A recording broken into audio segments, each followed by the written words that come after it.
Para sa akin, high value kung sino tumutulong sa akin. Ayun yun. Yun ang valuable sa mata ko. Hindi siya about sa ganda niya, kung gaano siya ka-sexy, ganyan.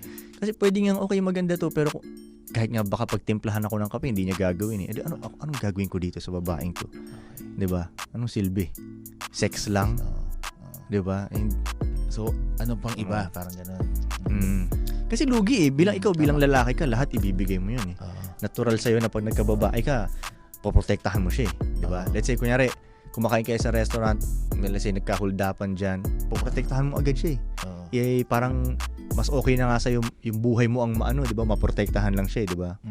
So nandiyan na agad, kumbaga marami ka na agad binibigay sa kanya.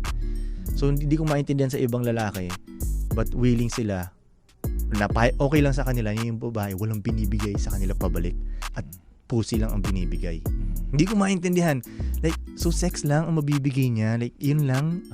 Ibinibigay niya sa lahat yan eh. Ano special yan? Di ba?